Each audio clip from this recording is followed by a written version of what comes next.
Holy Snikes, we are live, everybody.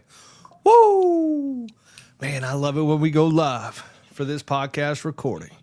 And man, oh man, am I absolutely jazzed up.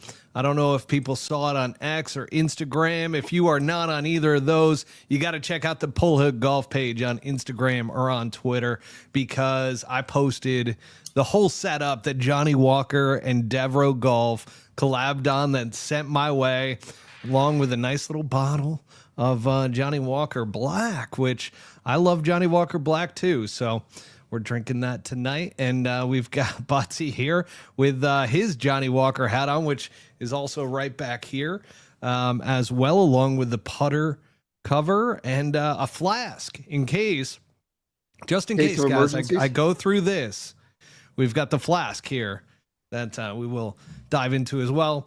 We've got Brent Grant with us, our tour insider, and man, do we have an awesome show for all of you tonight. We're going to be getting into a lot of it. Normally, we allow some of our live streamers to get on here before we kick off the official show recording. So we'll give it a minute. But we do have a bit of a time schedule because we got a special guest joining us tonight as well, Mr. Todd Dobson. Butsy, you look like Squints from Sandlot. Just absolutely spent the last 35 years just hitting the gym and eating Chick-fil-A. That is so good. So good. Well, we got some Brooks and Bryson updates for everybody. We got Live Golf side to this whole entire ordeal. Brent, I don't know if you saw it last week, but Pull Hook Golf account, we broke some Bryson DeChambeau news. It reached over 1 million people, got quite a bit of a stir going on. It got Live Golf enough to have to reach out to the Mirror UK to get an article written up that basically said nothing. It really said nothing. I mean, it basically was like, he's got 25% equity in the team, he's invested, and he's staying. That's like can neither confirm nor deny. Pretty much. And they didn't even, when they got to the contract, they didn't even quote the source. They basically just asked the source. Well, they didn't even ask the source. They just said in the article that they understand that the contract is through 2026. So that was the big breaking news from the Mirror UK. But we've got some updates towards the end of this episode. Absolutely huge. I am really looking forward to it. Well, that's so exciting. I'm really excited for everybody over there at Live Golf. I really feel like 2025 is really going to be their year, and it's just, I'm so excited. Yeah, you are. Butsy, how you feeling tonight, bud? You look good. Good, man. Just been a long day. Hang on, I'm going to do a shade switch here. These are... Oh, no. We're going to lose the Meta Glass. Electric shades. Oh, those do look better. What are I'm doing good, man. You know, Yeah. It's fucking Tuesday night. I had a steak. There you I go. had 4 more people reach out after I put that steak on my Instagram asking me The recipes? how bad I have gout. And I don't have gout, but I get those messages a lot now. Like, gout much? And I'm like, why gout? Because I eat steaks. I don't know. People are fucking dumb. Yeah, that's so amazing how somehow the science is pointed towards that. Yet, You hate to see it. I eat steak probably more than anybody, and I have no issues whatsoever. Yeah, I eat usually steak as much as I send can. them. I usually Google like a really swollen red diabetic toe, and then I send them that, and I say it's not going good. It's really bad. Everybody says it's really bad. Yeah, it's gonna be. All right, let's dive into this. We're gonna kick it off here in 3, 2, 1. Welcome back, everybody, to Pull Hook Golf, the podcast. I'm your host, Matt Cook. Tonight, we've got the Butsy. We've got.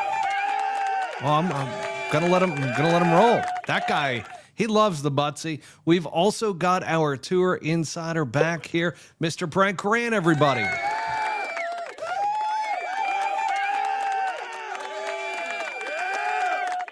That guy loves Brent Grant as well. That guy's fucking crazy. Yeah, the guy is nuts. I can't believe that he comes on every show. But Yeah. absolutely love it. We've got a great show, as I mentioned to you, tonight.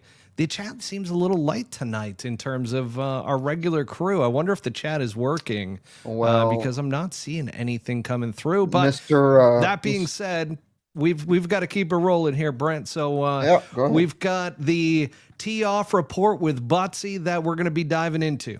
We've got the TGL recap.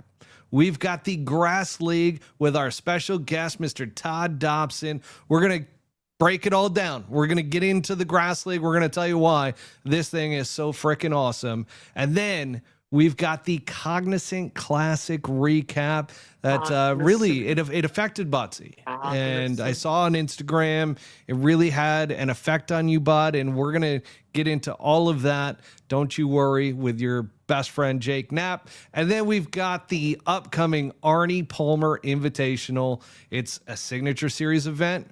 Can't wait for that. We've got Bryson and Brooks update as well. I was mentioning in this pre-show that we've got a source over on the live side, and that source, we have some insider information around everything there. So everything from the Mirror UK rebuttal as an article all the way through to a couple little things about Bryson that you might be surprised to hear about. So we'll get into that at the very end. Here we go. We got Austin Whittington, Live Hong Kong. He says that's where everybody's at right now versus the pod. Now, we do want to give a shout out to our sponsors, good old Devro Golf. Folks, make sure to go to devrogolf.com. That is DEVEREUX.com. Utilize the promo code PullHookGolf20 at checkout for 20% off your entire order at devrogolf.com. We also want to thank our sponsors from Johnny Walker. They have hooked us up absolutely big time. I don't know if you guys can see that or not, but this is the collab edition that they came out with, Johnny Walker Golf Club with Devro Golf, and I've got the yellow bomber jacket on. This thing is absolutely sweet. Wait till you guys see the back of this thing. Ooh. Just hot. That is something else. It is fire. Absolutely fire. And this, when we did the event with Johnny Walker and Devro Golf out at Putting World, or no, not Putting World, Putt Shack, that we saw this jacket, and I was like, I have to have that jacket. And then they were kind enough to send us an entire kit of Johnny Walker Devro gear. So we want to give a shout out to them as well. All right, let's get into our first topic of the night, the tee off report with Butsy. Now, Butsy, I've seen you play. Real quick, we got to just show that piece off. That's the windbreaker, folks. It is. Okay, look at the back. Keep walking. Oh, Keep old walking. school windbreaker. Thank you. Thank you very much. Tee off report with Bits. You ready for the tee off report with Butsy? Here we go. Butsy, I've seen you play a lot of golf, my friend. What do you do on a tight hole that you shouldn't hit driver on?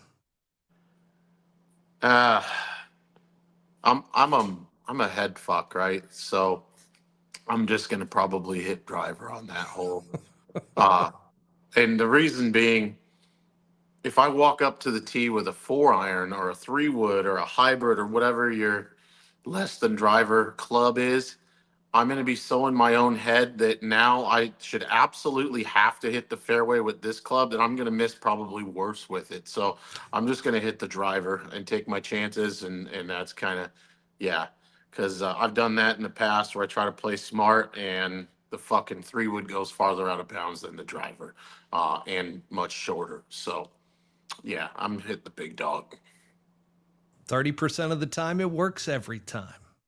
Yeah, 32% actually. So, which is awesome for you. Absolutely Thanks. Great stuff. I mean, I probably would take a 4-iron, but I have seen you on some tight par 4s, especially up at Chaparral Pines.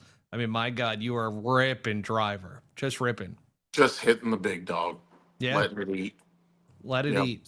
There you go. Off Is the that your course. advice to all amateur golfers out there? If you get to a tight par 4, just whip out your driver and show them how big your dog is. Yeah, I'd probably just tell them you got to eat. And then maybe later in life they figure out what that means outside of just consuming food.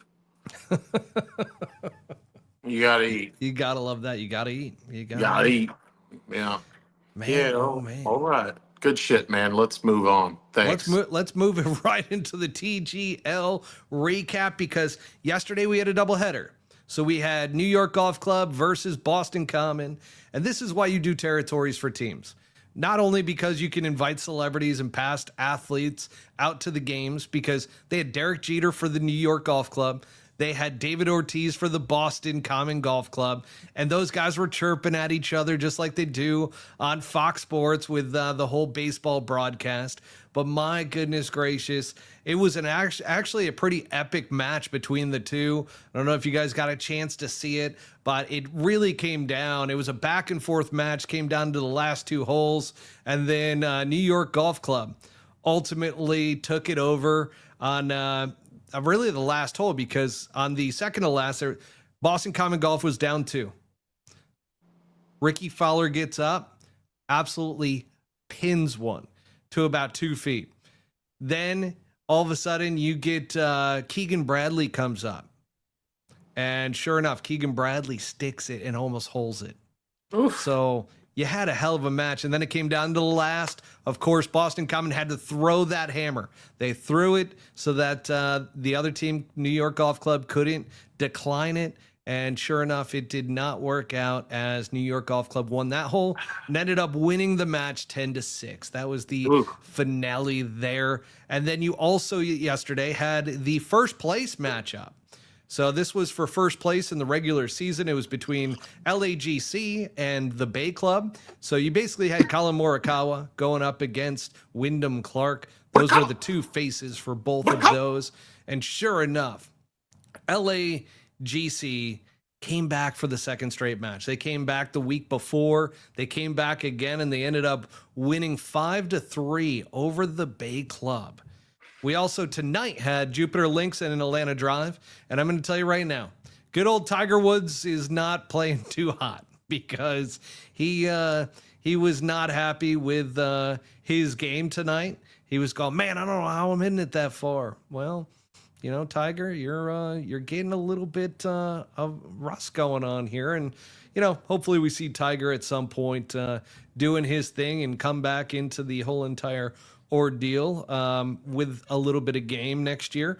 But we had Jupiter Links versus Atlanta Drive, and Atlanta Drive dominated. So I don't know what the exact score ended up being, but it was 9-1 the last time that I checked in on that match. So Tiger, Tom Kim, and Nick Dunlap was actually filling in for Atlanta Drive for Justin Thomas. Nick Dunlap was doing pretty good out there as well. So the matches have gotten better. These guys, and the one thing tonight that I will just mention in regards to the technology is that Tiger started noticing that if he hits it too high into the screen, that the tech can't quite read it as well, and it goes a little bit too far. So that might be why Tiger shots, which I've told you, there's nuances to technology. If you get to the outer extremities of what they're actually tracking, that can become problematic. So it could be potentially that Tiger just found out where he cannot hit the golf ball. So needless to say, it was a successful couple of days for the TGL. And here's the thing. The TGL, what they got right in this entire thing is, first of all, the regular season mattered. It's not like Live Golf to where you don't have a regular season. You basically, Live Golf has individual golf tournaments. Okay. TGL, you actually have a regular season, and 2 teams do not make it to the playoffs because there's only 6 teams. 4 teams end up proceeding to the playoffs, which are going to happen after the Players' Championship. Now, with that, territories also helped really build the local fan bases for all of these teams. You also, and by the way, you can play off of those based off of other sports. Like we saw with Boston Common and New York Golf Club, the Bay Club, Atlanta Drive always comes in with their Dominique Wilkins Hawks jerseys. Like it's a cool feature to it and something that I think was missed out by the Live Golf side. And then we've got the team match play aspect, which I love. I know there's a lot of people out there that don't necessarily love match play events because they can be a little bit slow, but for TGL, it absolutely works. The jury's still out on the alternate shot format, but it's definitely grown on me. And then for the playoffs, by the way, so we got LAGC going up against New York Golf Club. We've also got the Bay Club going up against Atlanta Drive GC. And then we've got the semifinals, our single elimination. And then the finals are best of 3. So this is going to be interesting in 2 weeks to see who prevails as the SoFi TGL champion in the inaugural season of the TGL. Wow. A little comment here from Austin. I've seen a few Jupiter Lynx hats here in Florida recently.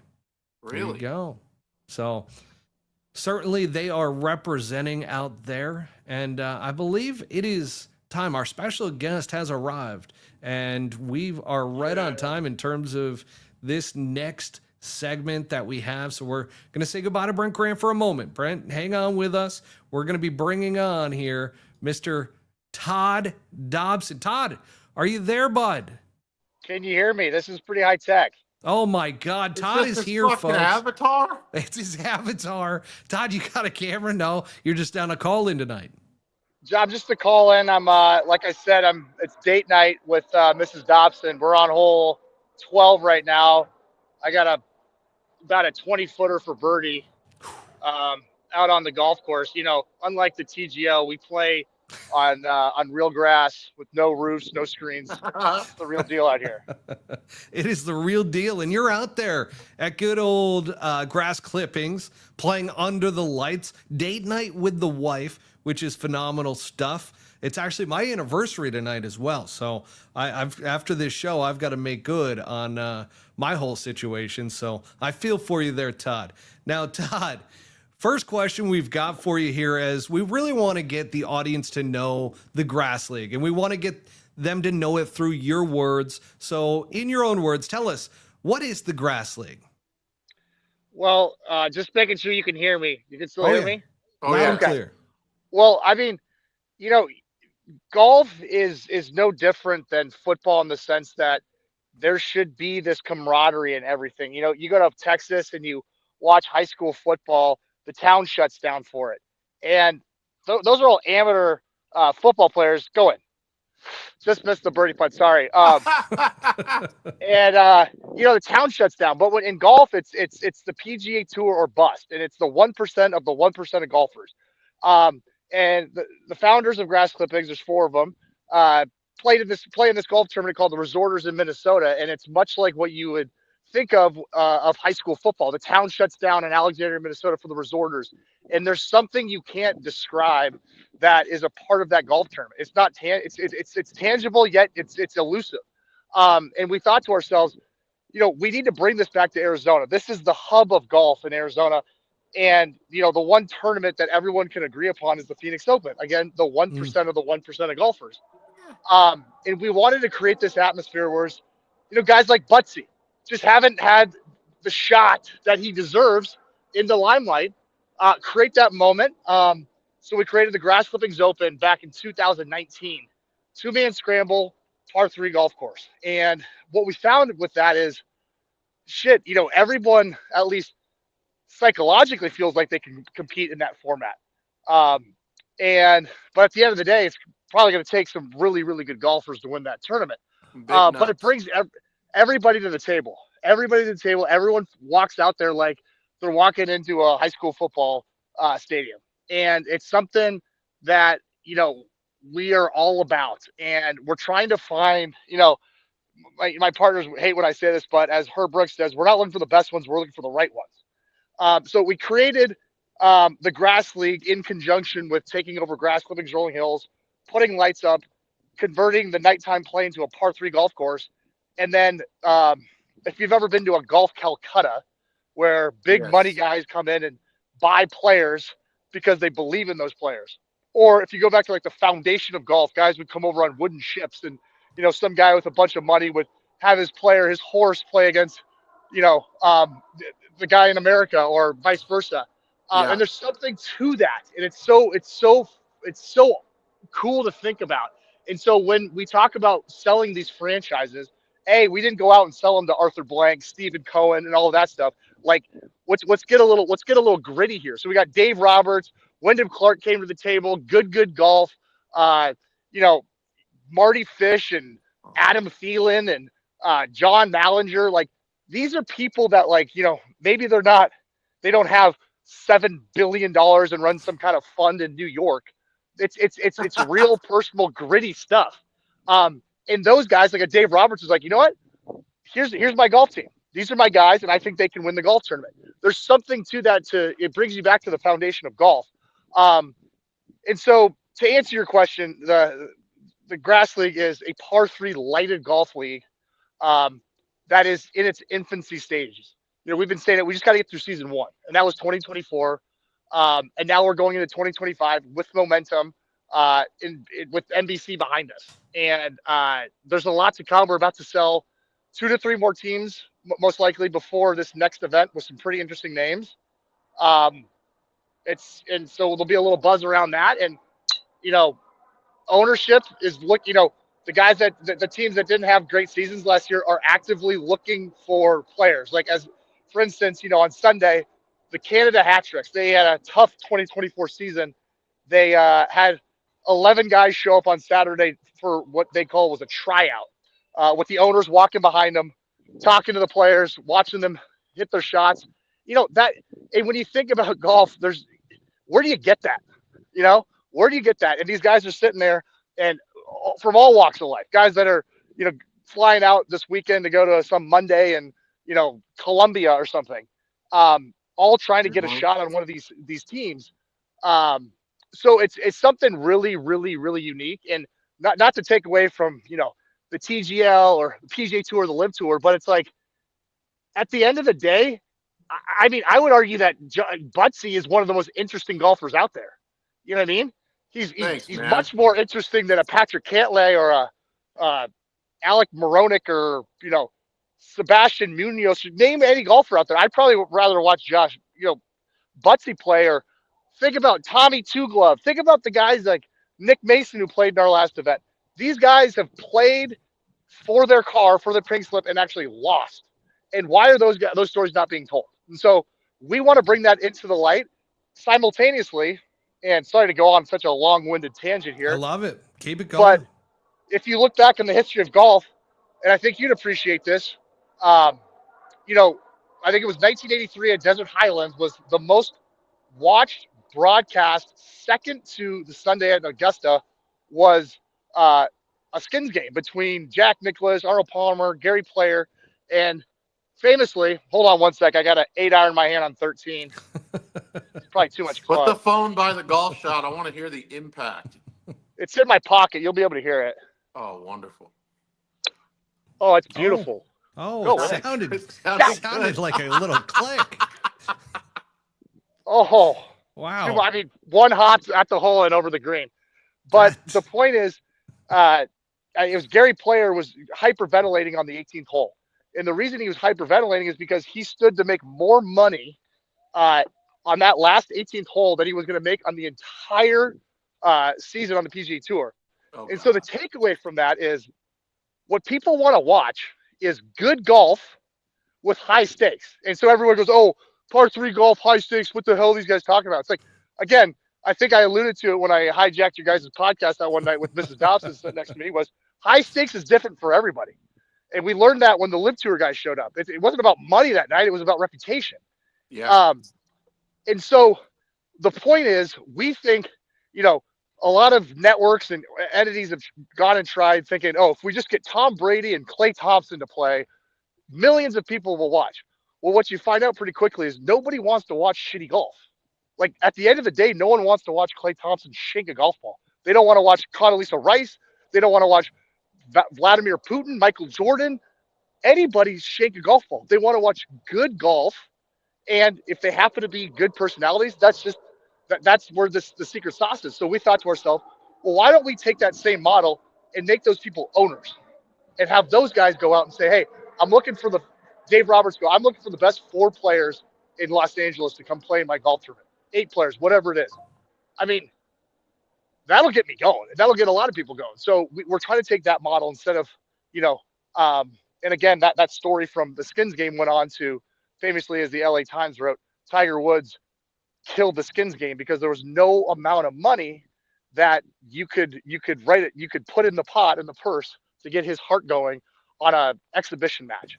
And so when all these conversations about money with the Live Tour, people don't realize is you can't buy golf. You can't buy golf. It's got to be romantic. It's got to be authentic. And again, that's my concern with the TGL is there's so much corporate funds involved in that at some point you're like, okay, who gives a rip if Rory McIlroy wins another $10 million in an indoor facility in Jupiter, Florida? Right. So there's a lot of nuance to this, and we're very cognizant of all of those factors. It's pretty interesting that you talk about it because the one thing you brought up is the romance around golf and around this league and the authenticity behind it, because there's nothing more real than what you guys are doing over there with the grass league and grass clippings in general. There's a real vibe that's going on over there, which is phenomenal. I've experienced it. No, Butsy's experienced it, and it is something that we are big fans of, and we're going to be talking about it throughout because we love that not only are you guys here locally and, we've come over and played some golf over there, but would love to see where this all leads to. And if we can be a help in any way, by far, we would love to be a part of anything you guys got going on. Now, as we talk about helping, the first year was a huge success. You had TV coverage with NBC. I remember seeing it on Peacock. And sure enough, you've got teams that are involved, as you were mentioning. But tell us about this open qualifier. This is the big event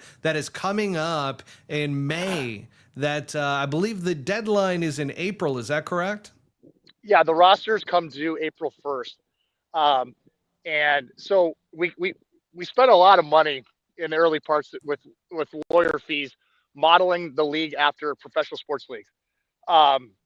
And we took the approach the same way as how does the MLB stay in the limelight or stay in the news cycle every year when they're not even playing? Is, free agency, things like that. So we have a free agency period, and, you have teams like the Hat Tricks out here on a Sunday getting all these, Latin American tour players a shot at a tryout. Let's go. That's a hell of an up and down, Mrs. Dobson. Let's go.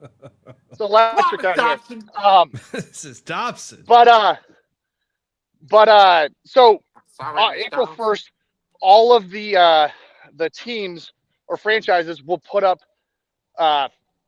5 two-man teams, and one of those will be benched. It's an ace in the hole for the final event. So, as you know, a lot of guys won't be able to make that event because of other prior engagements they've agreed to. So knowing that, teams are going to roster those players and keep them for the end of the season. And so for the Grass Clippings Open, these franchises will come into the event with 4 two-man teams that are pre-rostered. And however they came about to find these guys, and again, it's a survival of the fittest. These owners want to win for a multitude of reasons. So, the cream rises to the top. They're incentivized to win and put the guys up there. Also, we want this to not be some secret boys club where it's like, oh, yeah, it's so-and-so owns this team and I can never get on that team. So there's a blend of the two. And equally as important is a lot of these owners are like, shit, we got boat race last year. How do we find some players? Like, help us out here. So we have this open qualifier, and there's anywhere from 90 to 100 teams. And I think we've sold out essentially. There's 95 teams in the qualifier as we speak. And what happens is the top, as our teams purchase into the league, that number will grow, but there'd be say it's 25, 26 teams get through the qualifier. They go into a draft eligible pool, much like the MLB draft, the NBA draft. They're the college players, if you will. And that's on the Wednesday, April 30th. There's going to be, it's like, the US Open qualifying, but on a par 3 course, 2-man scramble. Get your best buddy that you play golf with and go give it a run. You get through, the following day and night is draft day. And so what that's going to be is all day practice round. Show up at 7 a.m. You can play 300 holes to your heart's content. At 7 p.m. on the event lawn at Grass Clippings Rolling Hills, we're going to have a stage for, if U2 was going to come here and play a concert, that's what you'd see. Okay. And then we're going to have, depending on the number of franchises, we're going to have 12 to 13 tables like you'd see at the NFL draft or the NBA draft, and one team representative with a headset that's making picks. And it's going to say, and then whoever the celebrity host is or whatever that is, it's going to walk up the stage and say, with the first pick in the 2025 GL draft, the Dallas Horsemen select Butsy and partner. That's, and if you think about what's going on in golf, that doesn't exist. You know what I mean? No, that's cool. Again, a huge miss. I think what TGL is doing for the game is great. You get to watch golf on Monday and Tuesday nights. But again, why wasn't there a draft? Why wasn't there X, Y, and Z? Why is it we don't know anything about what they're doing? It's like, why did Arthur Blank buy a team? What the hell? Yeah. They just looked for the richest guy that owns a team to throw him in there. And so it's disingenuous to the fan, and it doesn't come off as authentic. And so, with authenticity comes what you got here. It's, it's a labor of love. Nothing's perfect, but none of us who started this are Arthur Blank. I'll tell you that much. I don't know about that. No, I kid. No, what you've done is absolutely incredible. And one of the coolest things that I've seen from you guys beyond this open qualifier, this draft that you're going to be doing, because that's going to be for the first time that we've ever seen that. But the other side to it is this interleague play that you had. It's the first time I believe we've ever seen two leagues come together and actually put on an exhibition match between the Ironheads. And then on the other side, we had the Minnesota Muskies. Is that right? Correct. Tell us a little bit about that and how that came about. Yeah, so it's funny because the Live Tour obviously had the event under the lights, and one of the agents who represents several teams and players, yada, yada, yada, reached out and said, hey, the Ironheads are in town.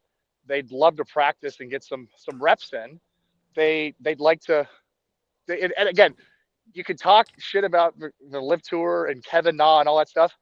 That guy I have the most amount of respect for Kevin Na. He said, let's take on the Minnesota Muskies in a match. And little did he know that the Minnesota Muskies have a guy like Drew Kittleson, who actually got second at the USAM, and he lost to his teammate on the Ironheads, Danny Lee. And so he showed, so once they agreed to it, I was like, holy smokes. Again, high stakes. They played for $30,000, but who gives a shit at that point? Yeah. Everyone there is worth plenty of money.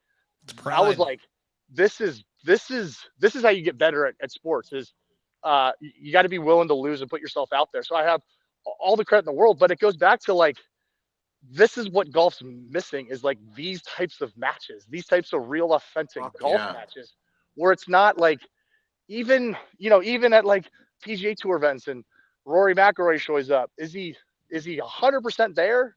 He just made $25 million in some, whoop contract. He got equity from the PGA Tour. Does he really care? He's going to finish top 10. Where is it where the guys have have a fire lit under their ass? Where if they lose, there's some kind of consequence. And money has become this distant figure that doesn't matter to a lot of people. So that's the beauty of this. And when you talk about interleague, we're going to continue to do these matches. We're starting out one a month. We don't want to get over our skis and promise too much, but we're going to do one a month. And typically it's at least one of the teams has to be a grass league team. So if the Live, they've already expressed interest about another match with other teams, which we would love to do. We did one in February that should be dropping, not on our channel, but on Good Good's channel, between Good Good and Phoenix United. We have a very interesting match. So we're not only interleague. Hang on, breaking news here, folks. Not only interleague here, we've also got influencers going up against the grass league teams. Wait, no, but Good Good owns the Dallas. They own a team. Oh, that's right. But be careful when you say influencer, because Brad Dahlke is a +6 who won a national championship in Oklahoma. So, and his partner Sam Walsh was that final stage at Corn Ferry. So it's like, okay, oh shit. There's two definitions of influencers, much different. You could say Rory McIlroy is an influencer. He's got 1 million followers probably on some channel. Dude, my wife can swing a golf club, folks. She hit driver on 14. Butsy, I got a 6-iron, 199. I'm going to 6-iron. 180. What is it? It's 199 at showing on the. You hit 6-iron? Is that too much? Too little? Is that enough? I mean, I get a little jacked up when I play with my wife, so. Yeah, fuck. I mean, well, don't we all? Not your wife, but Sorry, that got weird. Yeah. Hey, what time tomorrow? Can I lock this? I wanted to fucking out you right here. What time? 6 o'clock. What time? 6 o'clock. 6 o'clock. Okay. Sharp. Okay. Mark that. I just told Mrs. Dobson she wasn't happy about it, but we got the hall pass. I could hear her turn around. Yeah. she was thrilled. But back to what we were saying is about these, we're in our infancy stage, and to think that we're going to have, 15 events across the world in year 2 is just not feasible, especially when there's only so many lighted golf courses around the world. We're one of 20 in America, and of those 20, there's literally like 4 that might constitute as a lighted golf course, because how far lighting technologies come, and then a lot of them are just like 6 holes, 10 holes, 12 holes. Great shot, babe. And so what we're doing is, we're doing 3 events this summer or this year. We're doing one in April 30th is the kickoff, and then we're going to do one this summer on the road because the weather isn't perfect here, and the location is between 2 places I can't disclose yet. And then we're coming back here for December for the championship. But in the interim, in between, is we're going to do matches on YouTube. Maybe with this whole StreamYard TGL thing you got going on our phone, we could do a live stream. Yeah. But we have a very interesting match next week, finalizing the night. But it's between two guys affiliated with franchises in the grass league that they also play in Major League Baseball at a high level, at a very high level. And I'd say one of them is a first ballot Hall of Famer, and a very good golfer. And so we're going to do that next week. And then the following 2 or 3 weeks from there, we have, I don't know if you listen to Grass League News, but Mr.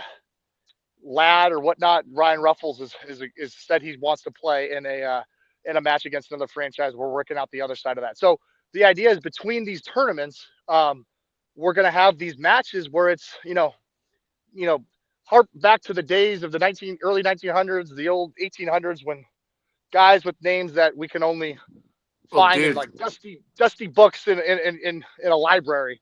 It's the same mentality. Send your best. And we might be playing for a bunch of money, but at the end of the day, we're playing for reputation. It's like Field of Dreams of golf, dude. Like it's so sick. 100%. And that was, I mean, we like to quote that, and not to be cheesy when you say that, but it's like, a lot of people say they're going to do X, Y, and Z, but we had this idea, brewing for a while, and it took us 3 years to three and a half years to get to this point. But at the end of the day, it's like, if you build it, they should come. I don't want to say they will, but they should come if you do the right things and you have the right ethos and you have the right mission at heart. If you build it, they should come. Granted, we're not in a cornfield in Iowa, but close to enough. some degree, close enough. So, that's awesome. We got a lot of good matches coming up, a lot of interest, and the really cool part is, if Rory McIlroy were to be playing with Scotty Scheffler and Xander Schauffele and Patrick Cantlay in the Grass League 3 years from now on NBC, in my opinion, again, I don't speak for everyone, I think we failed. what we're looking for are the Tommy Two Gloves of the world. You know, the journeymen, the guys that can play at the highest of levels, and their stories are more compelling than the top 1% of golfers. Heartstrings. The heartstrings. Yeah, like pulling on the heartstrings. Like you tell the guy's story, and people are immediately, like you said, it's romantic. Like that's awesome. Well, I mean, I'm out here playing golf with my wife at what is it, almost 8 p.m. and we've never been this much in love our whole marriage. So, there's something to that. There certainly is. Now, But Todd, the only thing that I've really got left here is around the players. All right, so a league is only as good as as its players in a lot of ways, because you want to be that authentic, that league that isn't necessarily. How'd you put it? The Rory McIlroys, the Scotty Schefflers, you're looking at the guys with the story behind them and everything, the grittiness behind the league and whatnot. But tell us about the type of players that you see in the grass league, and who should we look out for? It's not 100% silver spoon. yeah, and there's a lot of nuance to that in the sense that, again, back to what Butsy was saying, is like the heartstrings of stories. A league is only as good as the story that's told about their main players. Yeah. Again, there's a guy that plays for the Angels that's one of the best baseball players of all time that no one's really known about in the context of the last however many years of baseball, because they haven't been a good team and hasn't been the best marketing behind that player.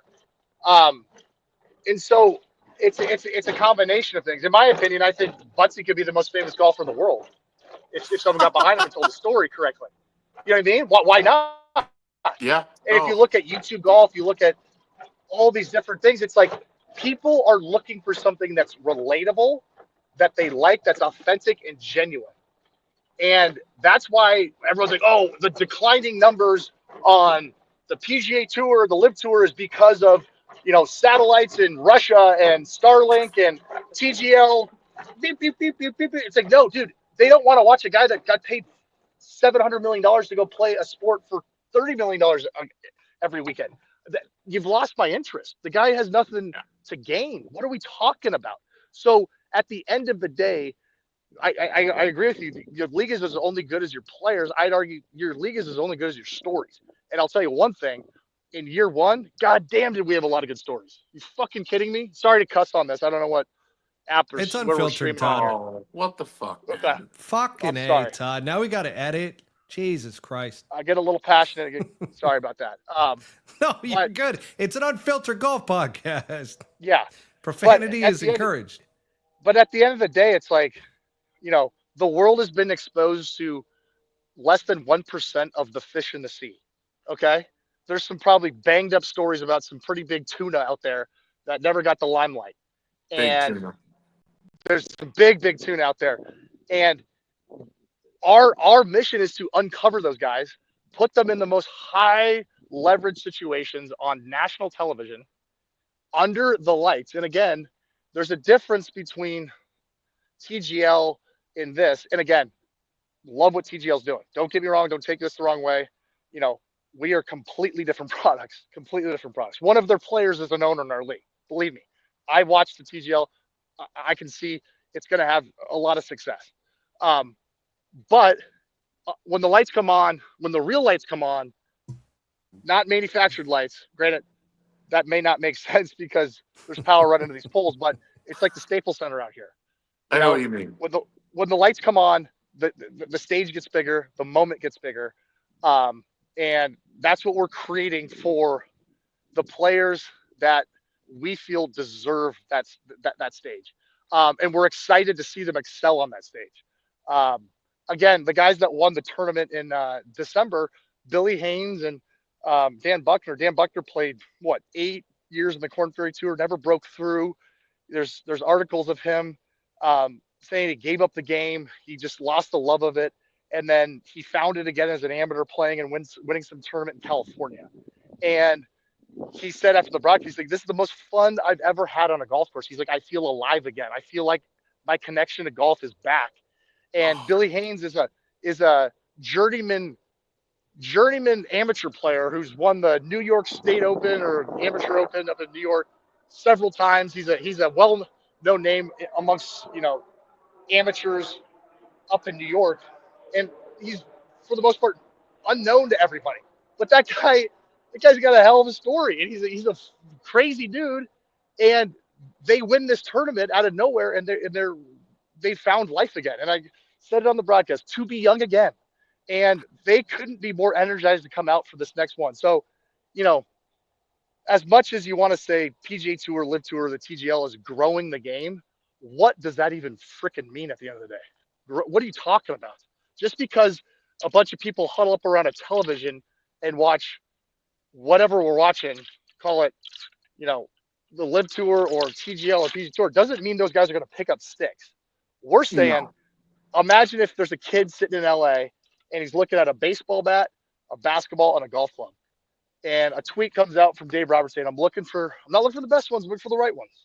The best amateur golfers or best pro golfers, whatever you want to call it. That's a whole nother discussion. I mean, my favorite thing about the league, dude, is you don't have to hit driver. And I feel like I'd have a better record than Tiger in most of the tournaments I've played in my life if you took driver out of it. It's just par threes out there. So I feel like it might be the best in the world. Well, and you hit it on it, Butsy. It's like when you really think about golf, the toughest hole on a golf course is a par three. I mean, Bryson and Phil were just caught on YouTube saying that. Like, if we could just make pars on the par threes. So, they're the toughest on the golf course. It takes the most skill. And then at the end of the day, when you look back at the history of golf broadcast, the greatest moments, the most memorable moments happen within 170, 150 yards and in.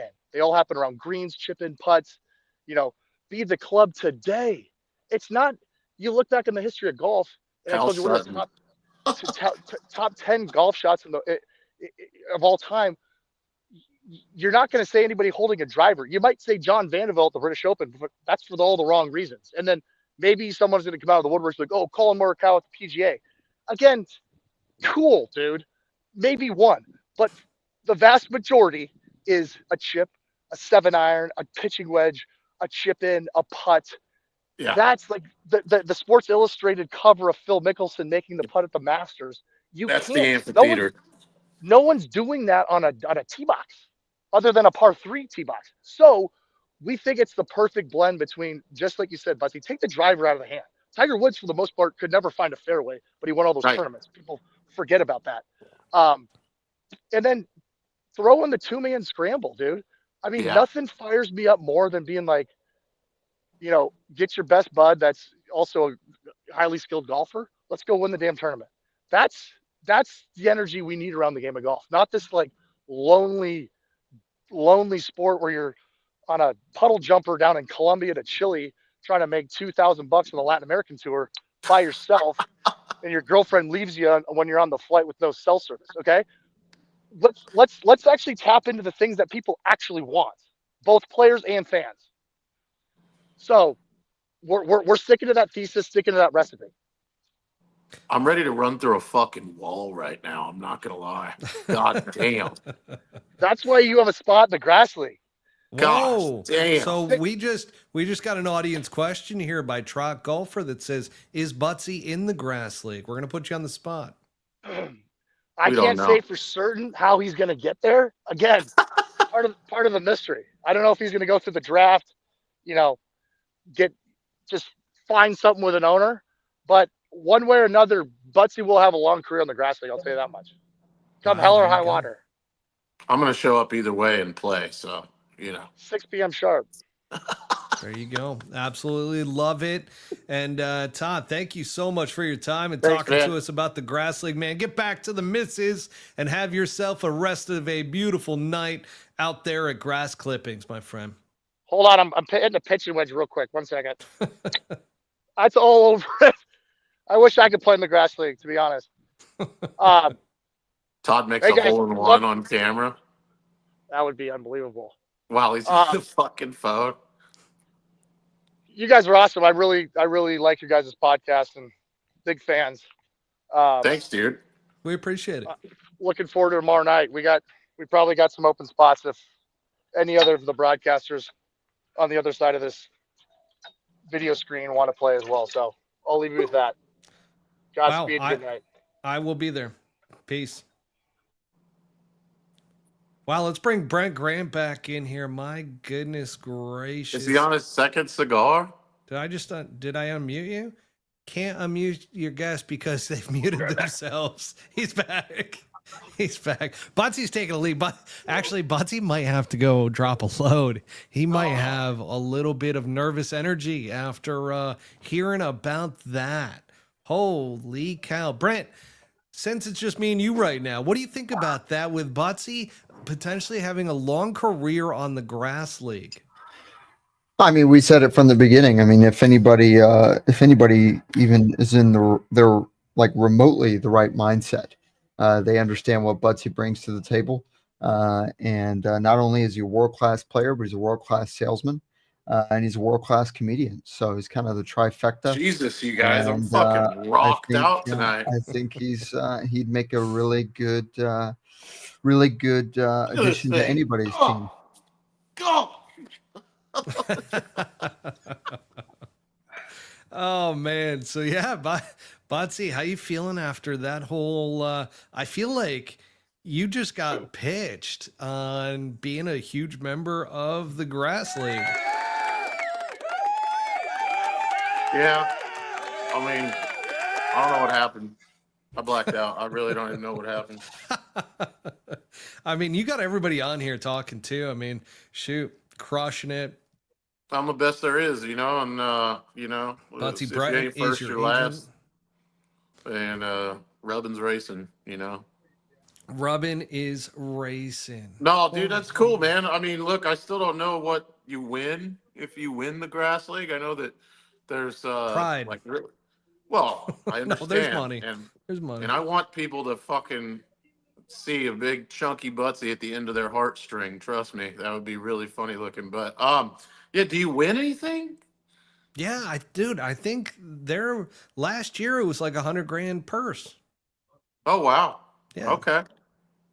So there was one of those big like Happy Gilmore checks that it goes out with that. That's all. I don't care if it's $200. I just want that check. I want the big check. But yeah, I told Todd earlier that we are actually going to do a full podcast over at Grass Clippings next month as we get closer to the Open qualifier, and we will have him on and we will go through even more so. We'll sit through an entire show and we'll have a special around the grass league and everything going on. And like I said, we're happy to promote and be a part of this movement because it is pretty cool that this is happening in Arizona under the lights. There's this grittiness, that authenticity that goes into it that he mentioned, which is really, really awesome. And now we're going to totally transition back into the top level of professional golf with the Cognizant Classic. And Butsy, tell me what happened this weekend with your boy Jake Knapp, because Thursday shoots a 59 and that could have been a 57 or 58, by the way. Oh, he lips out on 17. Easily. Yeah.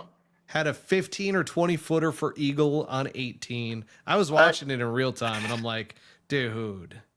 To me, it looked like just a couple bad numbers. Like a couple bad clubs. It didn't look like he mishit it or fatted anything or like he didn't hit anything 20 yards right into the, you know what I mean? Like there was a couple balls that were just a half club or a club short and then that got compounded real fast, especially was in the water there.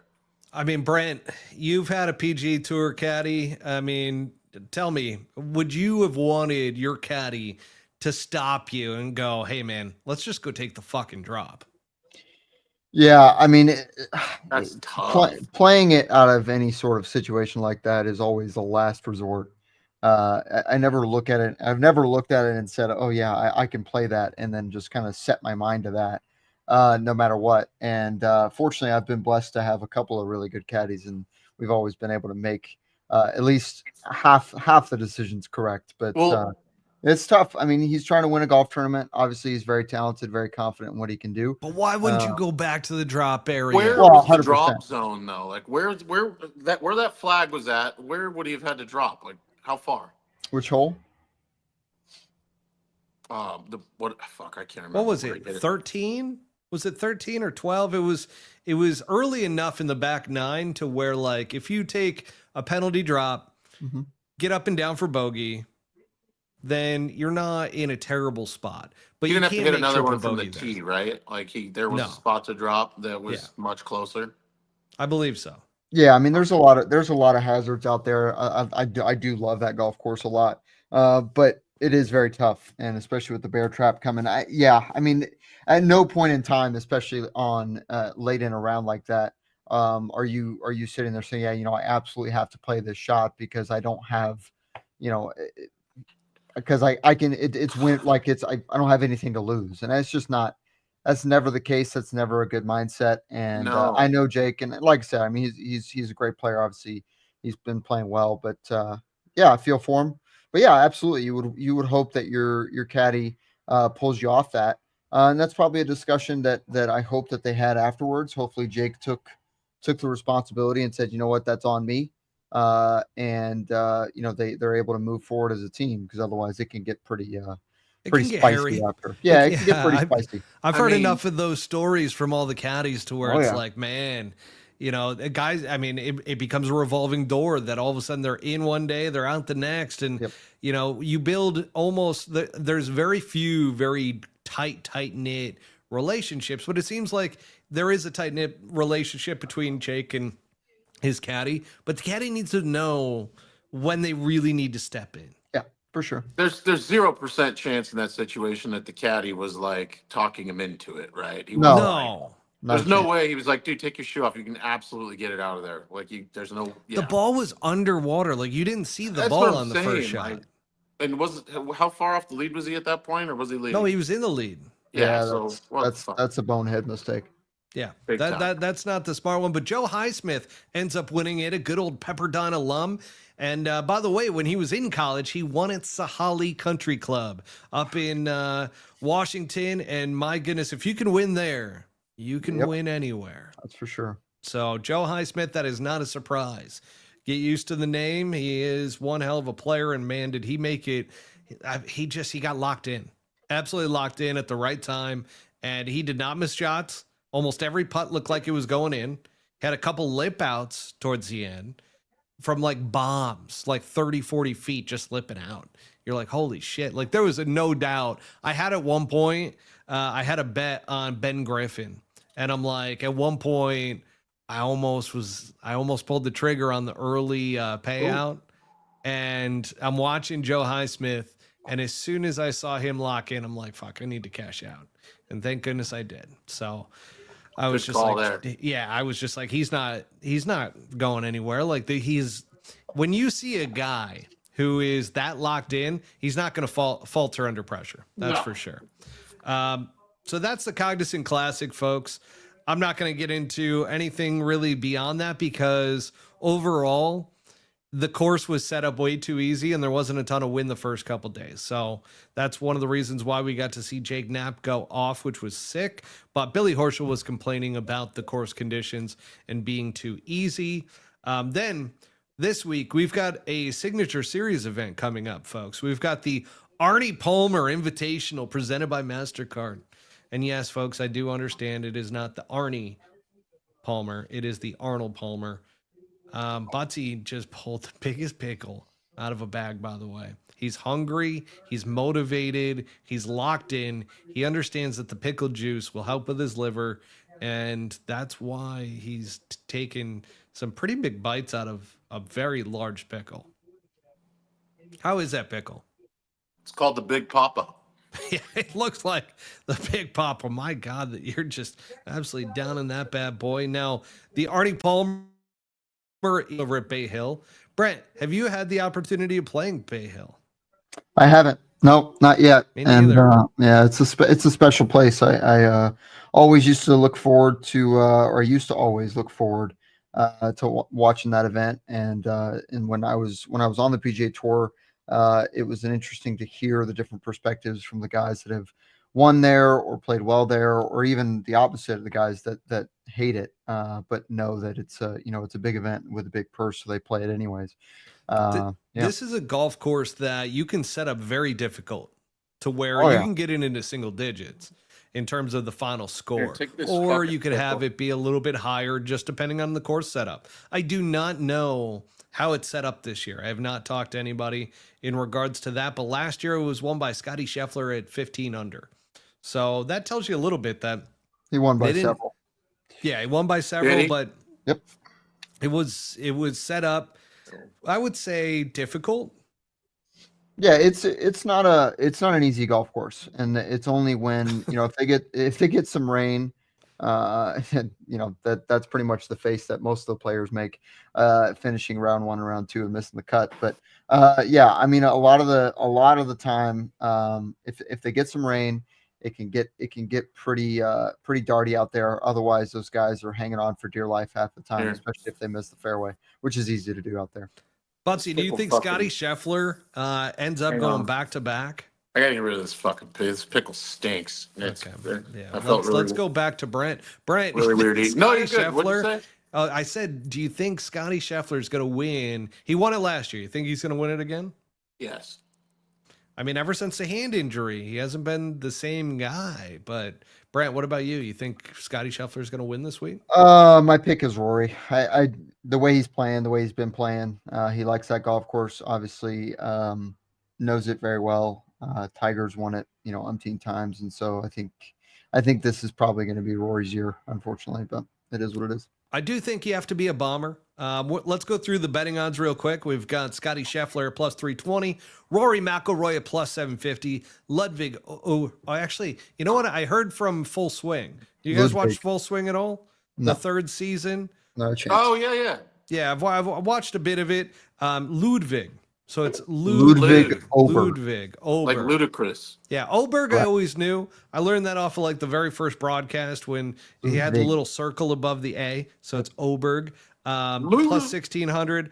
Xander Schauffele's plus 1,800. Colin Morikawa plus 2,000. Justin Thomas, Hideki Matsuyama at plus 2,500. Tommy Fleetwood at plus 3,300. Sung Jae Im at plus 3,900. Russell Henley plus 4,400. Will Zalatoris and Shane Lowry at plus 5,000. Then we got Keegan Bradley, Sam Burns, Wyndham Clark, Bobby Mack, Victor Hovland, Taylor Pendrith, and Maverick McNeely at plus 5,500. Sepp Straka, Matt Fitzpatrick, Tony Finau at plus 6,000. Daniel Berger at plus 6,500. That's normally we cap it out at about 6,500. There's more guys obviously in the field this week, but it is a signature series event. I do not believe there is a cut this week, so everybody's going to get paid. But let's start off with you, Butsy. Who do you think is going to win this week? I know we just talked about Scotty Scheffler. You feel free to take him. I think it's Scheffler. Like he's going to start warming up here. We're going to start seeing him go right back into form. You got the Masters right around the corner. Get that peak going, get the mind right, and he might just be on that upward. He might be ramping up. I like it. What about you? Who's at plus 100,000 though? Because that seemed to be a pretty good pick last week. Who's there this week? I don't know. I don't have it in the show notes, my friend. I'm gonna pick somebody for $10 though, for sure. Yeah, for sure. Go ahead, Brian. So you're going with Rory McIlroy? Yeah, I think he's trending. He's been playing well. Little side note: there was a cut at the Genesis, so it is possible that there's a cut this week. I need to double check that. Let's make sure. Actually, Trot, you're on. Trot is our researcher. So, Trot, is there a cut this week for the Signature Series event? I don't believe there is. I think the Arnie Palmer is one that there is not, but double check for us. I greatly appreciate it. And my pick for the week is actually going to be, we're going to go 1, 2, 3 here, by the way, with the odds. So, Butsy, you've got Scotty. Brent, you got Rory. I did that backwards. Butsy, you've got Scotty Scheffler. Brent, you've got Rory McIlroy, and I've got Ludwig Oberg. Okay, Ludwig Oberg. I really like where his game is at, and after winning the Genesis, I feel like he is a solid pick. I would be not too surprised though if Daniel Berger is at the top of the leaderboard come Sunday. This dude is back. And remember how good he was before the Oh, injuries? yeah. I mean, shit. Like, and he's looking really good over the past couple of weeks. So he's trending in the right direction. He can hit the ball a mile. You get him a little streaky out there, he could be something. Austin Whittington is throwing in there that he loves Rafael Campos at plus 250,000. I like Butsy, that. that's your guy. I'll That sleep is or your pick guy the fuck right out there. of that guy. Wait, there is a cut this week. Okay. So far we had every signature series event with a cut so far? Mm-hmm. Except for Maui. Yeah, except for that one. I had a feeling that was the only one that was not. This is interesting. Because the majority of the signature series events in years past did not have a cut. Why are they doing that? More money. Yeah, so the way it breaks down is there was enough pushback and they just kind of threw everybody a bone and was like, "Oh, there's a cut." And just kind of like There you go. waving a flag going, "Yeah, see, we're everything's fine. There's a cut. Don't look over here." A little bit of Mac and backlash cheese. that, hey, you guys are copying Live with the no cut action. Yeah, I love how Todd absolutely has the exact same opinion as all three of us with regards to what's happened, and so much so that it's pretty clear he's trying to revolutionize the way golf is viewed, and I'm excited for you guys. Well, remember this. So with the Grass League, and I talked about this just in general. I didn't mention it as the Grass League, but I mentioned the way that the PGA Tour and Live Golf are structured right now and set up, that somebody, and I said it might be a YouTube golf tournament that ends up kind of coming up from the ground level and all of a sudden becomes this massive success and kind of takes over the professional ranks. Now, granted, as he mentioned, he's like, I forget how many years he said, but in 5 years, if Rory McIlroy and Scotty Scheffler are playing on this tour, then I don't think we did a good job. So They we shall failed. He see. said if they would have failed, which is fantastic. I mean, I love how he's pointing everybody towards the story, which is huge. And it's something that every single member of the PGA Tour for the last 5 years has said, well, why aren't we do this full swing thing? And apparently they're doing a third season, which nobody wanted. And they're focusing clearly on, these top players and completely forgetting that there's, 90 to 150 players out there that are working hard and they don't ever get a single ounce of coverage. Yeah. So. Our researcher Trot Golfer just threw in here, and the rest might. Bay Hill is one of 3 signature events with 72-man fields that has a 36-hole cut. Monahan said there has been no discussions to adding a 36-hole cut to the rest of the other 5 signature series events, though he did not rule it out. So yeah, it's Jack's tournament, Arnie's tournament, and Tiger's tournament because they wanted it to be sort of real. They wanted it to mean something. Although, I mean, come on. Yeah, hey, never know. I mean, it does prevent somebody teeing it up, and which I believe happened at Pebble Beach, if I'm not mistaken. Somebody teed it up in the first round and withdrew, and because there's no cut, they get paid. So okay. We've got an update on the Bryson and Brooks story over from Live Golf. And by the way, folks, this is coming from the Live Golf side. And no, I am not talking about the Mirror UK, the nice little dandy report that had absolutely nothing in it from Live Golf. But I've got some updates here. And this is, by the way, I know I've gone heel on Live, okay? But I still have some contacts over on the Live side. And I've got one really good one right now that really gave me a full scoop as to everything going on over there. And yes, if you want to say that Liv did not love the fact that I dropped the bomb about the deal between Bryson or the extension request between Yasir and Bryson, you are correct. They did not enjoy that we released that information. However, what I will tell you is that this source, by the way, is over in Hong Kong right now.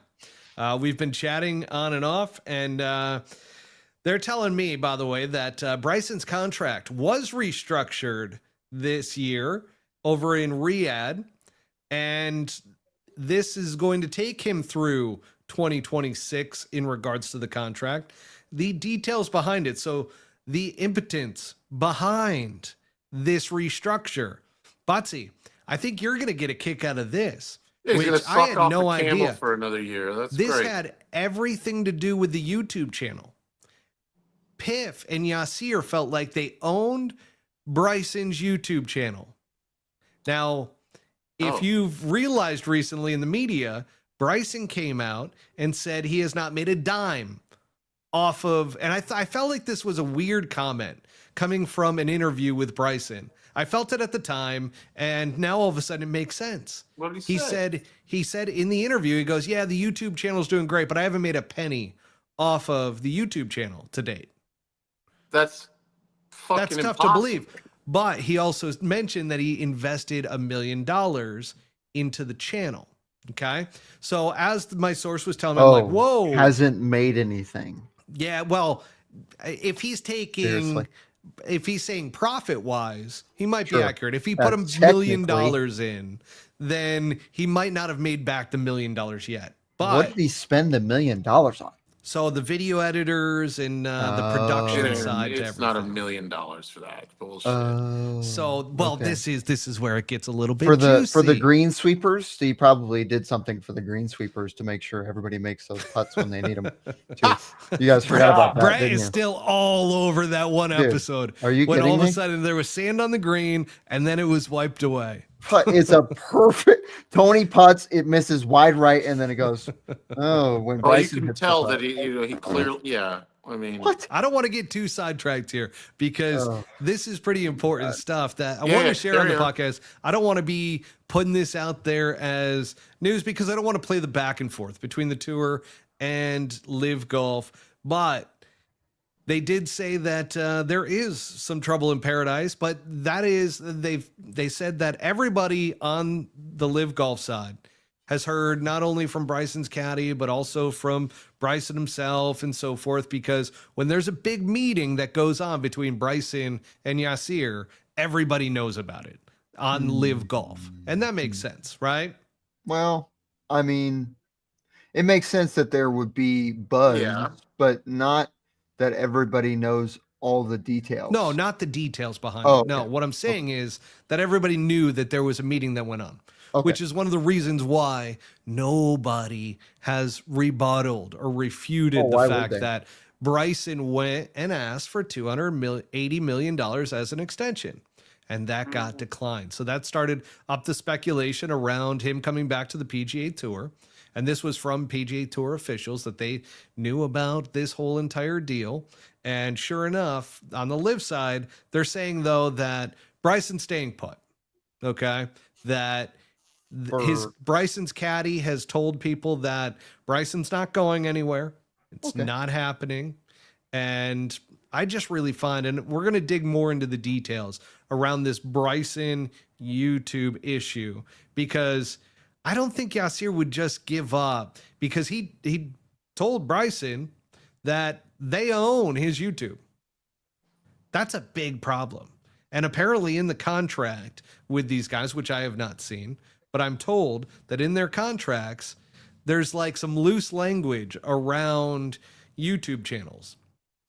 Interesting. So that's one of the things that obviously Phil and Bryson both, I believe, sued the tour over with regards to their image and what they can and can't do.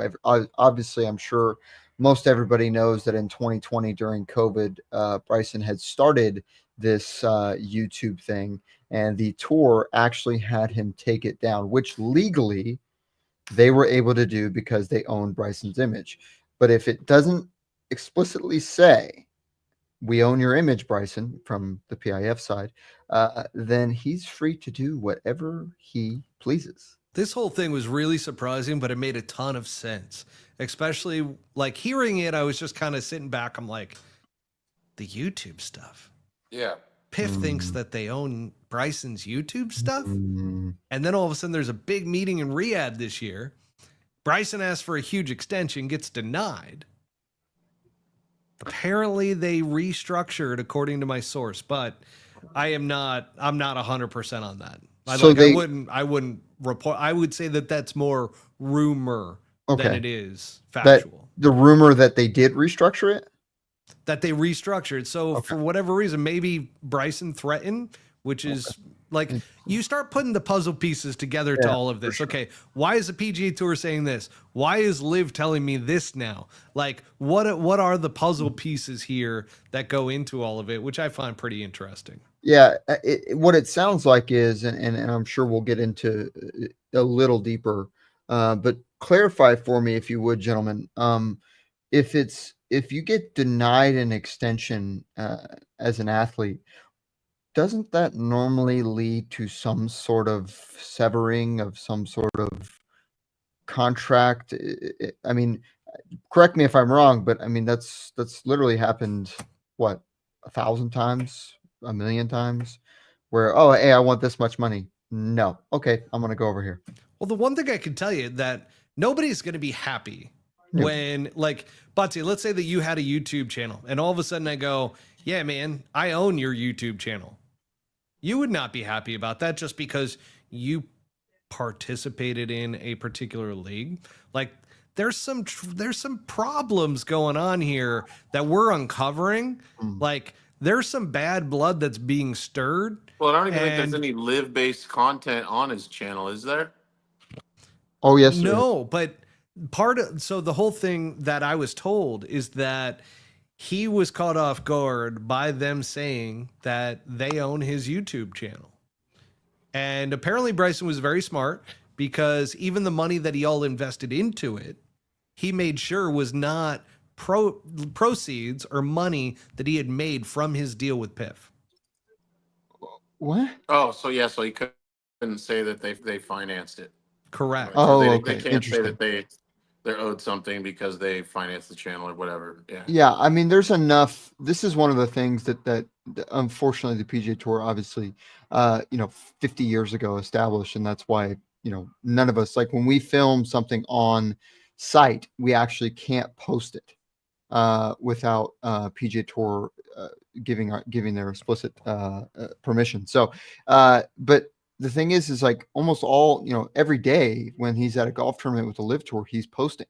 So, I mean, he wears the logo every day, and there's the other thing is too, he's wearing the logo of his team in all of those YouTube videos. Exactly. So apparently, according to the source, they have told me that this whole YouTube issue got knocked out at Riyadh, but there was a big issue with him asking for a contract extension. Do we know which one happened first? No. It sounds like it was just a little bitchy, well, not a little one, but like a large scale little bitch fight. Like kind of like, we actually own that. And it's like, which Bryson can't win. You guys spent fucking $400 million on 20 guys. Like, you really want my YouTube money? Okay, cool. Go for it. Take it. Yeah. I think that's why it'll be interesting to see what happens here in the next 5 to 6 weeks once their season really gets going. Okay, fucking bold ask though. 280. I'd have done it. 280 million. Well, you got to imagine. So since Piff declined that, right? And there's enough people. Like there was another podcast that also talked about this, that from their sources within the PGA Tour, that they had heard that Bryson made a huge extension request and Piff declined it. So we were not the only ones on that whole entire thing. What I can tell you is the source is from the highest levels when it comes to the PGA Tour. So it's not like there's very little doubt that this information is incorrect and not 100% accurate. However, the angle around it obviously is coming from the tour side. Now I'm starting to get the live side to all of this, which is pretty interesting in and of itself. And the fact that even on the live side, they're saying that there's problems in paradise. However, they are reiterating the fact that Bryson is dedicated to live golf and is going to remain on live golf for the foreseeable future, that he's too invested. And that's also what it mirrored in the Mirror UK article, that he's too invested into live golf. He owns 25% of equity into the Crushers.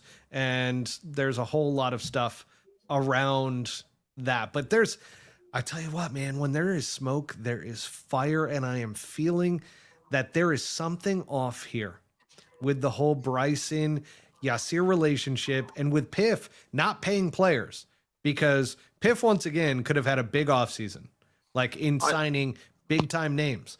But they realized that these big time names aren't moving the needle. They can't just buy golf. Yeah. To me, it just all sounds like we're going to see that whole thing, blow up by the end of 2026. And they know that. And he's going to sit there and wait that out. Yeah, some guys will probably integrate back into the PGA Tour well before then. The contracts are up, stuff like that. But I think it'll be completely gone by the end of 26. So, like, we'll say we're dedicated, and we'll say whatever to satisfy all those obligations, like you said, and those financial being in bed that much for it. But yeah, that's probably all null and void if it actually just goes away, right? So yeah, that's all. Yeah, go ahead, Matt.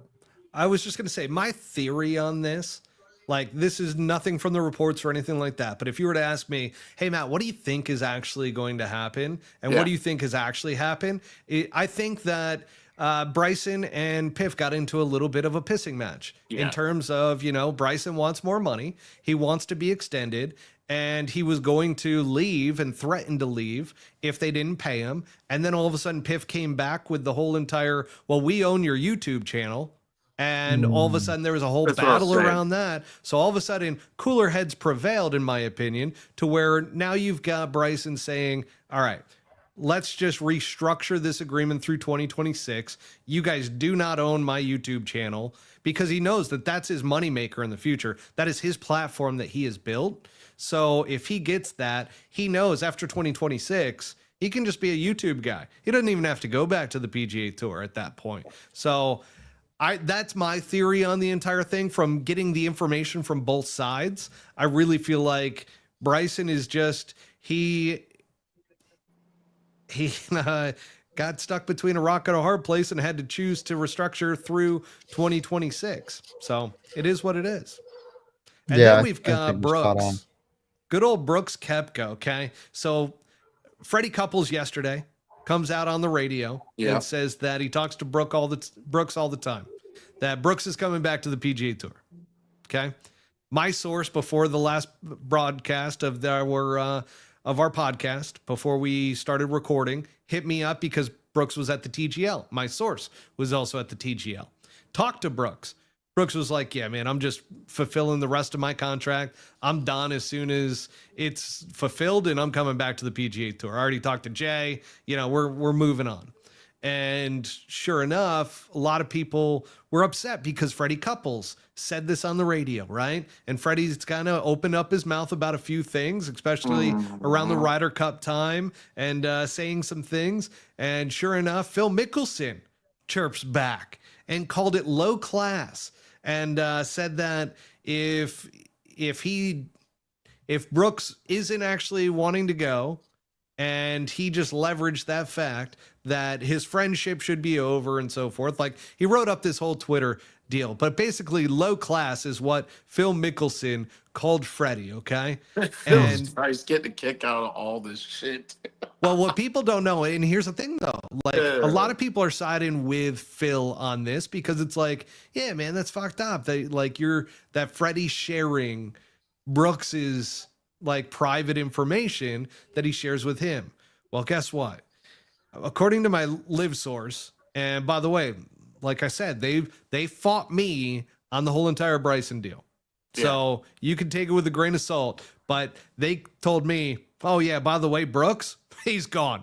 Everybody knows it. He's told everybody. Yeah, of course. Everybody knows it in the clubhouse. Everybody knows. So Phil knew that, okay, this isn't necessarily really, really out there to where everybody knows. So I'm going to take a shot at Freddie, because him and Freddie are not friends anymore. There was quotes today from Brooks literally coming out and saying, like, I'll be the first one to tell you I did it for the dough. And I don't know if I'm going to get in a car accident tomorrow, but if I do, My family's set up forever. Yeah. Yeah. I That's thought he did- said that on full swing season 1. To be honest. Legitimately, yeah, he Did made they? the decision because he had a knee injury, a wrist injury, Yeah, a this is not shoulder complicated thing. math. Like I anybody mean, could he do it. signed his Strixon contract, and literally not weeks later, this whole thing happened where he was like, "Oh yeah, I'm leaving, and I also have to take 6 months off, and then I'll start up with Live Tour come January 22, I think it was, or 23." So yeah, I mean, the simple fact of the matter is Freddie and Phil have been going at it in the California desert for the last, I don't know, 20 some odd years. But for Phil to go on X and to write Call him an, low an class. essay, That's you fucking literally great. A low couldn't class jerk. you That's low couldn't be class. further from the truth. There is not a single person on the planet that's higher class than Freddie Couples, and he knows that, and that's why. No, he was Phil- taking a Phil shot. says. Yeah, you're that's- spot that's why on. he said You were it. absolutely spot on. That's That's why he did it, because he fucking knows asshole. that he can play the politics, and he knows how it'll play out, because It's a not losing everybody game for him. knows how open Brooks is about this, right? Well, that's where the Live Golf Source was just like, Exactly. Everybody knows. everybody knows. Like, it is not a secret. No, Brooks is the There- most open person out there. If he wants to make a decision, he's just like, yeah, I'm Yeah, I just don't gonna give go a this way. fuck. I'm The gonna do funniest it. thing Yeah. too about Brooks is that he doesn't wear the team logo. No. He wears a Nike hat. He wears a Nike shirt. He's got no team representation whatsoever. Yeah, he don't give a fuck. Like, Why would he? You couldn't display more that you did it for the money. Yeah. Yeah, he doesn't care. He's Yeah. never cared. As That's the soon whole as point. this contract is fulfilled, he's made his money and he's coming back. Yeah, That's the bottom line with Brooks. I cannot wait to see who all comes back and who decides just to freaking peace out and ride into the sunset, and who gets all bitter and butthurt and when it all settles So- down. Fun that you bring that up. So Matt, I think we probably disagree on this. I think you see Cam Smith return to the PGA Tour. You think? No. I He think he'll literally play. said, "If I win the Open and the Players, I'm retiring." I think he'll play some PGA Tour events. I don't. Cam Smith loves his Fishing life. and partying. Yeah, he Yeah. loves his life, dude. He's like DJ. I don't think DJ's ever coming back to the PGA Why would he? Tour. Dude, DJ would rather be on a boat fishing, but he knows that on the golf course, that's where he's making enough money in order to fulfill his lifestyle. His Yeah, no, lifestyle I got understand elevated. why. He's married to Wayne Gretzky's daughter. I mean, I think- But let's get he's back fine. to Cam Smith, because Go Cam ahead. Smith is a super calm dude Yeah. who he loves his lifestyle. He talked about it. He didn't love living in Florida. He wanted to live in Australia. Mhm. And now Yeah. he's able to live back in Australia again. He doesn't want to have to travel over to the States to play professional golf. No, not for 25. No, I understand, but I don't think he's completely done. I think he'll play something. He'll play The majors. majors. Yeah. Yeah. That's all that matters to him. I mean, Yeah.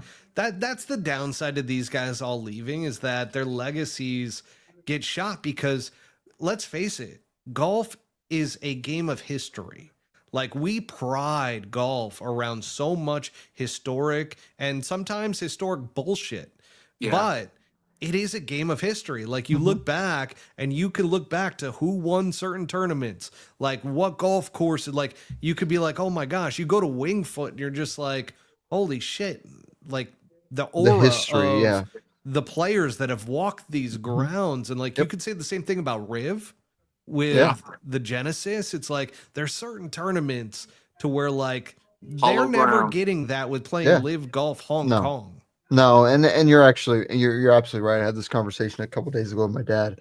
I said, if all of this goes away in 5 years, let's just worst case scenario, everything just blows up, right? That what you're left with essentially is this massive asterisk on the last, from 2020 on. But 2020 before that, you've got just a massive blow up in people who are making money, playing great golf tournaments. There's no politics. There's no BS. And the simple fact of the matter is Live Tour created that void. They created that issue. And obviously I'm not going to give any credence to the PGA Tour's negligence. Or actually, no, excuse me. The PGA Tour absolutely was negligent when it comes to how they reacted. But it just, I mean, it just doesn't look. Oh yeah, I went over and played 8 tournaments a year for 3 years and then came back and what? What is John Rahm going to do? I mean, that guy is half of the I player can tell that you he right used to be. now, after hearing about where the deal is and how it took a major step Yeah. back, I guarantee you, John Rahm is one of the most pissed off people right now because he thought as soon He as got he signed the fucked around on contract, it. yeah, he really felt like he was coming back to the PGA Tour and was going to be Yeah. able to play events. Oh yeah, that was the conversation around Tony, right? Was that oh well, he's going to go because he knows that in a year, everything's going to get dialed back in. But again, right, and it's funny that Donald Trump is addressing Congress right now, but that doesn't bode well for them trying to get everything together and basically create a monopoly. So it was kind of a pipe dream in the first place, and I think we're going to see some interesting things happen here towards the end of 2025 with these players. Yeah, my last point here is that Jay Monahan said that a deal is no longer imminent at this hour. That's tough to say that word, imminent.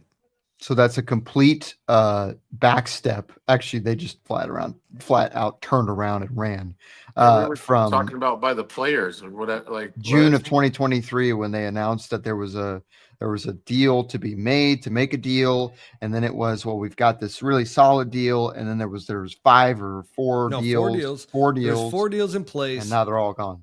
Apparently, well, the meeting with the big man did not go well. Oh, I can't imagine it would. And so they treated him like shit in 2020. And by the way, the tour side has come out and said he's on our side.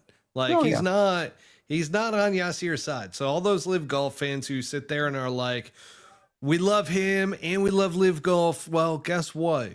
You're gonna have to pick a side because he's against you. He doesn't want to see. Yeah, he doesn't really want to see the Saudis have their league be dominant. Okay, no, he understands the reality of it, though. It's just exactly. People still like this more. If they can, exactly. If they can, and what would be absolutely perfect, and I'm just going to put it out there because I really hope this happens. But if they can kind of walk back some of the decisions that they've made and be like, okay, we've got the U.S. government behind us, we've got all the business power behind us, and we're just gonna make as if none of this ever happened, and just all of a sudden we're right back to 2019, Tiger winning the Masters and all the good stuff. See, there you go. That's beautiful. Hey, one more time. There you go. Beautiful. Just putting it out there. Just putting it out there. You'd see a lot more players, and I think you would see leagues like the Grass League really blow up, and American golf would be right back to where it needs to be, with businesses behind players, behind the tour, behind all this other good stuff, and the days of what it looks like now, hopefully, far gone. I think what we're going to find is that a league like the Grass League is going to be able to be born into the mainstream because of all of this, because of all the failures and so forth that has gone on with golf. And that's why I'm big on the Grass League, because they're doing things that I had talked about years ago where I'm like, hey, we need to see a league to where like you're playing par threes with teams and you're literally going from state to state and you've got all these kind of like par 3 arenas, because you could really create par 3 courses that like fit a certain game, and you could have home course advantage versus others. It's like, told Todd this. I love the fact that I don't have to worry about hitting driver out of bounds. Like, that's off the fucking table. What are you talking about? I'll play with you anybody. and me both, man, because even though I'm a good driver of the golf ball, that pull hook, it still comes out. Yeah, same here, bro. Like, it's fucking, and that's not right now. Butsy is lacing it. You guys seen some? I played with Butsy. Did you? I beat Butsy on the back nine. Oh no. Yeah. Oh, dang. He doesn't want to talk about it. I'm Maddie's sorry. I lost shouldn't a have few done it. yards. I shouldn't have done it. Shouldn't have done it. I had a bipolar 18 holes. We've talked about this. Hey, man. I'm just glad that there's competitive golf, like I said, that doesn't require a nerve-wracking tee shot. 200 yards or less, I'll play with anybody. But, yeah. I'm with you. I love just being a ball striker, man. Well, and then like, if you can drain the some pull putts, putt, like, especially as short as you were hitting it last time, like that that's another thing to take into account. Like if you were to play somewhere like the Hero, and the distance you were hitting it, I knew you had to come back with something. I had to say something. Yeah, you about did. God, it just, You did. yeah. He's so in love with that place. Albany's such a great golf course, and we say this every single week. You know, we really need to have all major tournaments there. They should This do would really grass work out league that way. there probably, and just cut the holes down short, and I'm that probably, yeah, I'm that sure probably. there's a Discovery property. There's probably somebody working at Discovery that's working with Todd and his team. They're probably going to set something up because I know Discovery's got some properties across the world that have some lights and some holes and Yeah, some they should pretty build a nice hot places. air balloon golf course in the sky, fully suspended. Yeah. Oh I yeah, also it's so easy heard to that do. Yeah. in North Carolina they're doing a cool little par 3 course under the lights. So there are some spots that are being planned right now that I feel like, man, this is going to be India's gotta really be one. cool. I do not want to travel over to India. I'm No, sorry. Indio Hills. Indio. Yeah. Yeah, that's- they're I the was like, OGs of lake golf. Yeah. nothing against Although India. Indio also has a par 3 course, but it's Yeah. not. It's a poo-poo sandwich. It's not very good. No, but there could be some cool spots. Like you Oh, could yeah. have one that is more designed around wedge play. You could have one that there's longer par 3s. Yep. Like there's so much that can go into a strategy. Like if you own a franchise, okay, and all of a sudden you've got a team of guys that, you know, they're like Colin Morikawa to where a mid iron is as good as a freaking wedge. You're Yeah. going to build out a golf course in that manner so that Yeah. whenever you're playing at home, I would love to start to see some match play action go on. And granted, they're doing that, right? Yeah. And I love the fact that he called me out on calling good influencers because they are influencers, but they're also good golfers. That's the part that I wasn't few of them shitting are. on them by saying, yeah, you got Brad Dalkey and I forget Yeah, I the don't other think guy's you name. said but it like from a point of I think lowering he took it a little bit credibility. that way, but I it was can not see my why, intention. but I can because- respect the defensiveness in it. I can respect him wanting to hold those guys up. I mean, yeah, Brad is a great player, and whoever. Well, and they're owners in their league now. So Yeah, I totally get the that's- like the little bit of defensiveness that came out of that, but I was not saying that they can't play. It's more But so here's like the other side of the coin: 95% of influencer golfers fucking suck. So, But they're doing the That is Creator true. Classic tour. What are you talking about? sorry, Todd. Like a little bit there there is a stigma because They you suck. know, you're famous, people are watching you, and you're terrible. So you got personality, game. Grass League's trying to do those Yes. up here.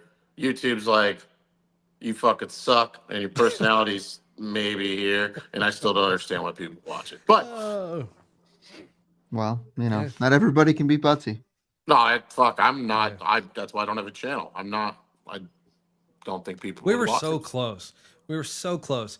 We got fucked over by a video editor. We were so close to having our channel. We need to vet a better person in the near future. We do. Yeah. Yeah, I think it would be a great opportunity for somebody who is a video editor, wants to break into golf, and wants to be a part of something that could be big. Because And you won't- heard it right from Todd. Like Yeah. Todd's a huge fan of Butsy. So I mean, right there, huge endorsement. I don't you know why. So if somebody wants to be a part of it, reach out to us. We'd love to hold that conversation with you. Yeah, or we're just gonna wait and we'll just get a fucking robot. Yeah. We'll get one of these new robots. Have you seen ChatGPT Operator? I don't even want to go down that rabbit hole right now. we might have more clips coming in the future because of this whole thing, but they can Oh, that's basically exciting. they can do real tasks now. Really? It's in beta, but it can actually go in and like go into a AI generated video clip and take that. I don't know what else from Just prompt it to do shit. And no, like it can actually get- download it, and then from there it can upload it to a social media platform for you without you having to do anything. And it could create the caption, the whole 9 yards. So it'll be interesting to see. As long as it still feels, It authentic. won't. No, not for a while. No, But that's why we won't use it for a while. But AGI, we gotta wait for that. yeah, we're gonna wait. We want a real video editor, folks. So Yes. again, if you know anybody, let us know. I think that's where we're gonna end it tonight. I love it. Let's hit that music. What do you think, guys? Brent, you ready to dance?